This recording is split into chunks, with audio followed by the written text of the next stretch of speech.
Hoje, Mônica Bergamo vai falar sobre o desempenho de Bolsonaro nas redes sociais em tempos de pandemia.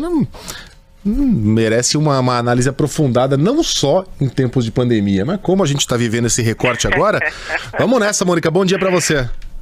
Pois é. Bom dia a todas, meninas. Bom dia, Megali. Bom dia para os ouvintes. Pois é, Megali, a crise do novo coronavírus está fazendo estragos na imagem do presidente Jair Bolsonaro nas redes sociais e, em especial, em uma delas, o Twitter. Ontem o presidente bateu o recorde de 50 dias em que teve mais menções negativas do que positivas na rede social, especialmente por causa da sua atuação na pandemia.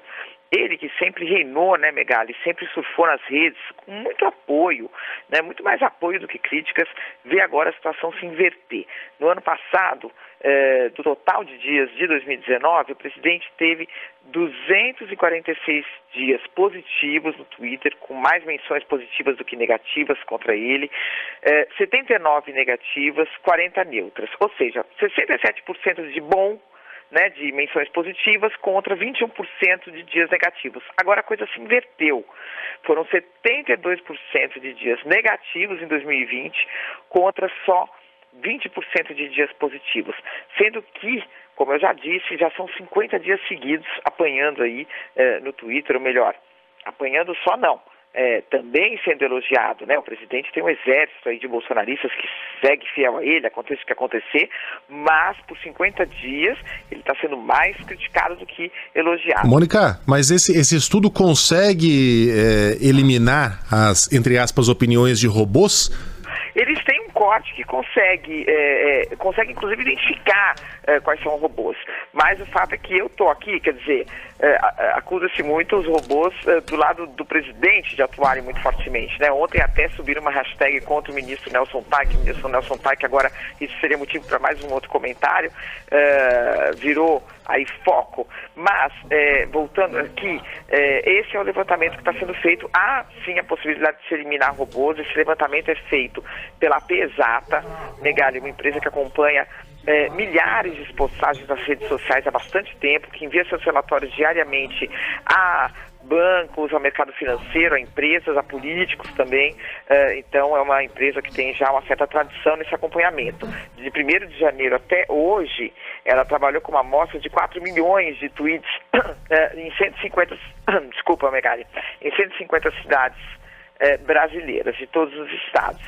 Agora, Megali, essa crise, ela vem de longe, quer dizer, entre 9 e 20 de março, o presidente já tinha tido 12 dias seguidos de menções negativas, né? Teve algum respiro ali, agora cravou outros 50 dias negativos.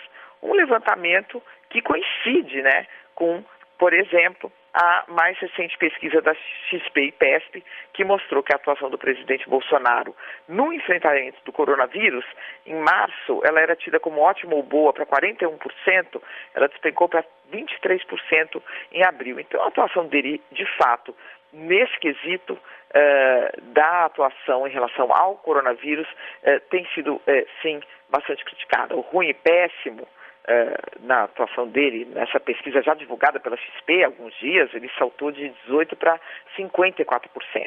Então, esse é o quadro. Para piorar, para fechar aqui, um detalhe, né, Megali, que também foi divulgado, o Instagram ontem colocou um alerta de fake news em uma postagem do presidente Jair Bolsonaro, em que ele falava da pandemia no Ceará, um selo em que está escrito informação falsa, né? Pensa divulgada aí pelo presidente da República. Então não anda fácil a vida do presidente nas redes sociais, Megali. E também fora delas, né, pelo que a gente vê na pesquisa da XP. Ô, Mônica, desculpa, posso só dar uma atravessada aqui? Ô, Mônica, achava que você ia vir com alguma coisa da exibição do vídeo de logo mais, da reunião, da reunião. Tá passando nesse momento. Um spoilerzinho do filme qualquer. Um trailer, sabe? Qualquer coisa. Por favor, agora, a gente foi lá estourar pipoca, estourar milho. O ministro Celso de Mello envia, né, eu estou sempre recebendo aqui as decisões e ele sempre muito enfático. Qualquer decisãozinha dele, ontem ele determinou uma perícia, qualquer mini decisão ele coloca sigilo que não pode ser quebrado. Vamos ver quanto tempo vai durar esse sigilo, né? Uhum. Mas o fato é que agora mesmo eles estão vendo, até onde se sabe, esse filme, né? Ô, Mônica, mais cedo... Ontem o Weintraub... spoiler, né? Ontem o Weintraub negou da Atena, que... Negou não, disse que não se lembra... Ter falado palavrão. E que não é muito dado a falar palavrão, e que, sei lá, mas de repente numa dessas pode ser, entretanto, porém, contudo, mas que não se lembra de ter chamado os 11 ministros do STF de FDP. Ô, Mônica, ontem também a gente começou falando disso lá pelas 7 horas da manhã, para quem não acompanhou mais cedo, mas a gente falou bastante sobre isso, aquela entrevista coletiva de ontem do ministro Nelson Teich, em que ele foi surpreendido pela tomada de decisão do presidente da República de liberar como serviços essenciais outros serviços, como atividade em salões de cabeleireiro, barbearias, enfim, né? E aí o ministro foi pego de surpresa, ficou ali boquiaberto, não sabia exatamente o que responder, uma situação bastante constrangedora para o ministro. O que tem no bastidor, hein, Mônica? O ministro já começa a sentir essa pressão, vai ficar no cargo? A gente pode dizer, não é nenhuma questão de bastidor, quer dizer, é evidente que o ministro entrou aí na linha de tiro, né? Nas redes sociais ontem, eles subiram uma hashtag Teich libera cloroquina, que teve 100 mil retweets, comentários, interações, como se diz, em pouquíssimo tempo.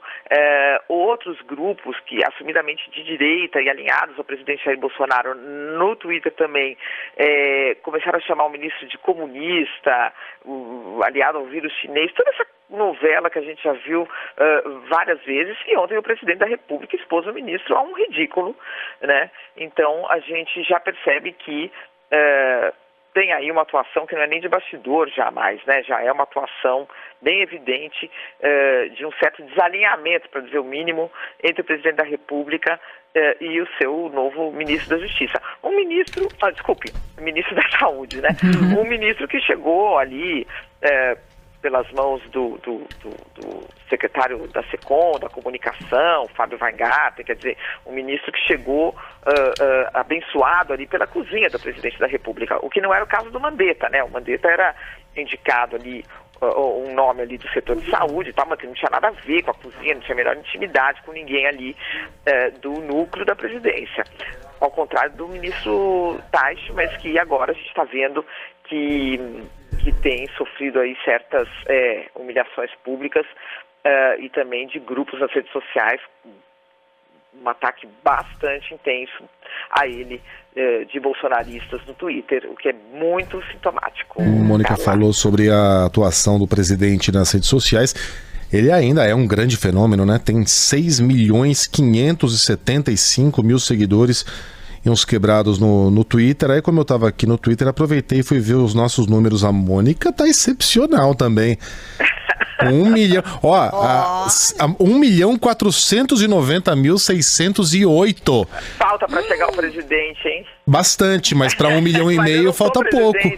Olha, e vale para Mônica e vale para o presidente Jair Bolsonaro, o seguidor no Twitter não é necessariamente aquela pessoa que aprova o que você diz, né? O que tem gente que segue os outros só pra chincar. Sim. Eu tô bloqueando todo mundo, gente. Vale pra todo mundo. O presidente da República, por exemplo, goste dele ou não, você tem que seguir. Sim, governador do estado, prefeito, é uma obrigação você saber o que essa pessoa tá dizendo. Então, seguidor não significa necessariamente apoiador. Você bloqueia, Mônica?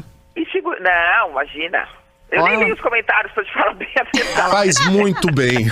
Parece que tem 1 milhão também. Recentemente, uma historinha, né? Minha filha entrou aqui chorando porque tinha os ataques das jornalistas da Folha. Isso lá no começo do ano, né? Naquele episódio lamentável, né? Da questão de dar o furo, não dar o furo. E aí ela entrou aqui toda abalada. Eu falei, minha filha, mas é isso que eles querem. Você tá fazendo o que todo mundo quer. Quer dizer, porque... abalar a reputação das pessoas não é possível quando você tem uma história de muitos anos, mas abalar o seu emocional, sim. Então, pra não abalar, você não lê, não faz nada, fica tranquila. Não é isso, cara? Ou só lê os elogios, ou lê os comentários sérios, e quando você vê que é coisa de robô e tudo, vai descartando. Mas, enfim, só pra gente finalizar, o presidente, obviamente, segue sendo... tirando algumas hipercelebridades brasileiras, segue sendo um super fenômeno e pautando o país, né? Não tem dúvida. Sem dúvida. Mônica, um beijo pra você, até amanhã. Até amanhã.